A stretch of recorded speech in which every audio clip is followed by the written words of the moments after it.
is a great and signal honor for me to be here at my second favorite legislative body on the planet. Y'all are actually a match for Ripton Town Meeting in wisdom, in civility, in earnest effort, falling short only in the selection of baked goods on offer. I look forward to the first Tuesday in March for many reasons. The most important are probably these particular maple cream cookies that my neighbor Barry King always bakes. Since our great mutual friend Willem Jewett is now a big cheese here, perhaps he will bring some up to you sometime. That's really all that you're missing here at the State House. I'd like to thank the Speaker for this invitation, and also for his clarion call to this great assembly to make climate change a priority. I know he'll meet with a good reception. Just a quick glance around this chamber reveals some of the country's most devoted environmental legislators. Tony Klein, Margaret Cheney, from your sister body, the Senate. I want to take a moment to salute Ginny Lyons for her very hard work over the years, and of course, the governor has been a leader on this issue throughout his career in both legislative and executive capacities, and also as an outstanding communicator. His straightforward declaration from the first morning of our trauma with Irene, that this was an effect of climate change, that was a model of how we need our leaders to talk about the world that we find ourselves in. That's the world I want to address today. I know that you all know about climate change, but I want to take just a couple of minutes to bring you up to date scientifically. I wrote the first book for a general audience about what we then called the greenhouse effect way back in 1989, a book called The End of Nature. At that time, few anticipated how rapidly this crisis would advance. So far, humans have raised the planet's temperature about 1 degree Celsius. A quarter century ago, few scientists would have thought that that would cause much damage, but the Earth turned out to be very finely balanced. The extra solar energy trapped by carbon in the atmosphere, less than 3/4 of a watt per square meter of the Earth's surface, has already done very large things. This past summer, for instance, saw the catastrophic melt of the Arctic ice sheet. There's now, by area, half the ice that Neil Armstrong saw when he looked down from the moon. We have, in other words, taken one of the largest physical features on Earth and we have broken it, and others are close behind. The chemistry of the Earth's oceans, for instance, is changing very rapidly as seawater absorbs carbon from the atmosphere. The oceans are now 30% more acidic than they were 4 decades ago, a dangerous development for the marine food chain upon which all of us ultimately depend.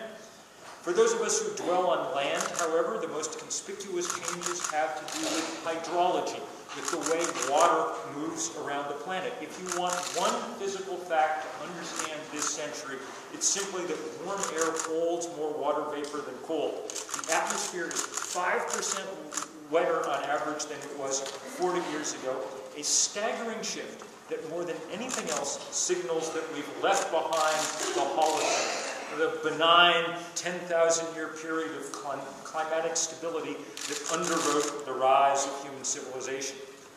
That increase in atmospheric moisture also loads the dice for both drought and flood, for the kind of extremes we're seeing more and more commonly on this planet.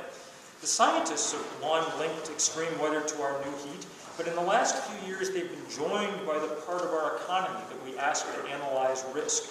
Here's how Munich Re, the world's largest insurance company, put it in its annual report for 2010, the hottest year yet recorded.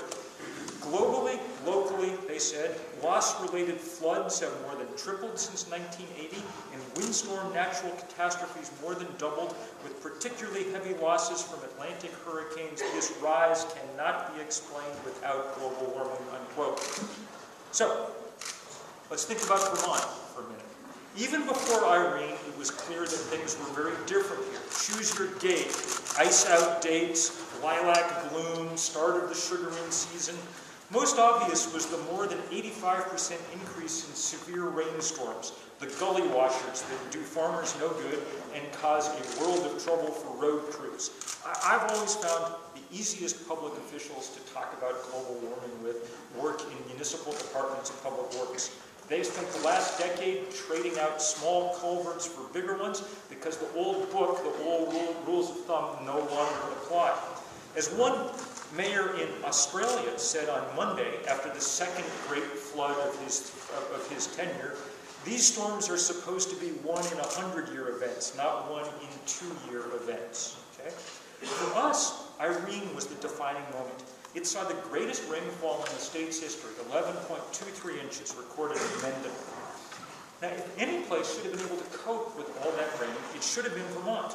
The remarkable recovery of our forest cover should have meant less flooding than from the great storms of the 20s and 30s when most of those slopes were bare.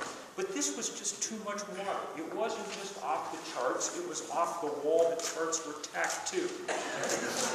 From now on, we need to know that Irene is what nature is capable of producing for us. You know better than anybody else in the state the true cost. In lives and hopes, yes, but also in deferred plans, busted budgets, foregone opportunities. God forbid the next one comes before we finish paying off this one. Okay? But the next one will come, and much else with it. We've increased the temperature of the planet 1 degree so far, as I've said, but we've burned enough coal and oil and gas already to almost guarantee another degree of temperature in the decades to come. There's a lag time between when you burn the carbon and when the planet heats because the ocean stores some of the energy for a while. That is to say, even if we do everything right, we're going to come right up to the 2-degree red line that the world's governments have declared as the absolute and final red line for climate chaos. We shouldn't go to 2 degrees, obviously. If 1 degree, which is what we've done so far, melts the Arctic, then we're fools to find out what 2 degrees will do. But we will go there. And if we don't do everything right, the most recent reports of radical organizations like the World Bank make clear that we're headed for a global temperature increase of 4 to 6 degrees Celsius, closing in on 10 degrees Fahrenheit, which would create a planet straight out of science fiction. Among other things, the agronomists estimate that from this point on, each degree increase in global temperature will cut grain yields 10%. Try to imagine our Earth with 40% fewer calories. And yet, looking at the Midwest this past summer, you get a sense of how easily that could begin to happen. Taken in total, this is the biggest challenge by far that humans have ever faced, and we must do absolutely everything we can to stop it. Stopping it means getting off coal and gas and oil as soon as possible. The fossil fuel industry, we now know, has 2,795 gigatons of carbon in its proven reserves, the coal and oil and gas they're planning to burn. The scientists, sadly, tell us that to have any hope of staying below 2 degrees, we can only burn 565 more gigatons. That is, the fossil fuel industry has 5 times the amount of inventory on hand that we can safely use. We have to figure out some mix of technology, legislation, economics, and personal and societal change that can keep 80% of current reserves in the ground. You, this legislature, played a small but noble role in that job last session by banning fracking. Okay? All we need is new hydrocarbons, all right? But the only way to accomplish what needs accomplishing in the very short window of time that physics affords is an all-out effort here and everywhere else. You can't control everywhere else, but you can try to provide some leadership, and indeed Vermont has already played an outsized role in many ways. The 350.org, for instance, which began 5 years ago in Addison County with the March Up Route 7 that some of you joined, has become the largest climate campaign on the planet, having organized 20,000 rallies in 191 countries, what CNN described as the most widespread political activity in the planet's history. That kind of advocacy produces results. Well, look at a country like China, which followed our development path too closely with its coal-fired power plants, but which also now leads the world in sun and in wind power.